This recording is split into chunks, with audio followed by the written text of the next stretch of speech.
Aorta என்னும் இரத்த நாளம் உடலில் மற்ற பகுதிகளுக்கு இரத்த ஓட்டம் சீராக செல்ல உதவுகிறது. அயோட்டா பலவீனம் அடையும் போது வெடித்து சிதறி உடலில் இரத்த கசிவு ஏற்படுத்தி ஆபத்தை விளைவிக்கும் என மருத்துவர்கள் கூறியுள்ளனர். இதை ஆரம்ப நிலையிலேயே கண்டறிந்து ஸ்டென்ட் பொருத்தினால் இரத்த ஓட்டம் சீரடையும் என மருத்துவர்கள் கூறியுள்ளனர்.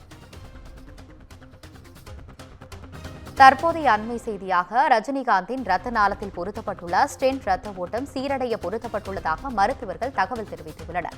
அயோட்டா என்னும் இரத்த நாளம் உடலில் மற்ற பகுதிகளுக்கு இரத்த ஓட்டம் சீராக செல்ல உதவுவதாகும். அயோட்டா பலவீனம் அடையும் போது வெடித்து சிதறி உடலில் இரத்த கசிவு ஏற்படுத்தி ஆபத்தை விளைவிக்கும் என கூறுகின்றனர்.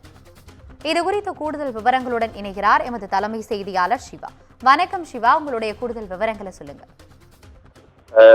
ஆனந்தி, அதாவது ரஜினிகாந்துடைய உடலில் அந்த அயோட்டா என்ற தமனில் ஏற்பட்டிருக்கக்கூடிய ரத்த நாளத்தின் பகுதியில ஸ்டென்ட் என்ற கருவி பொருத்தப்பட்டிருப்பதாக மருத்துவர்கள் தற்போது தகவல் தெரிவித்திருக்கிறார்கள். குறிப்பாக ரத்த ஓட்டம் சீரடைய வேண்டும் என்ற ஒரு காரணத்தினால இந்த ஸ்டென்ட் கருவி பொருத்தப்பட்டிருப்பதாக மருத்துவ தரப்பில் தெரிவிக்கப்பட்டிருக்கிறது. ரஜினிகாந்தினுடைய அந்த உடலில் ஏற்பட்டிருக்கக்கூடிய பாதிப்பு அயோட்டா தமனி என்ற ஒரு பகுதியிலிருந்து ரத்த ஓட்டம் உடலுக்கு சீராக கொண்டு செல்லக்கூடிய வகையிலான ஒரு பகுதியாக பார்க்கப்படுகிறது.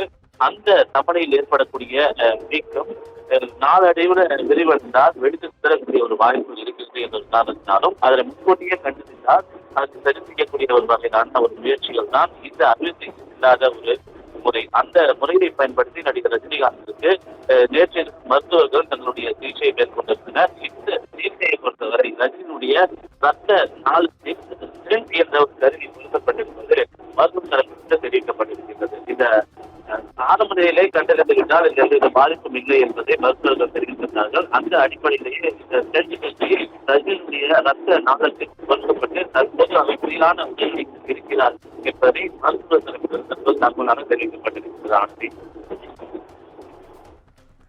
உங்களுடைய விவரங்களுக்கு நன்றி சிவா.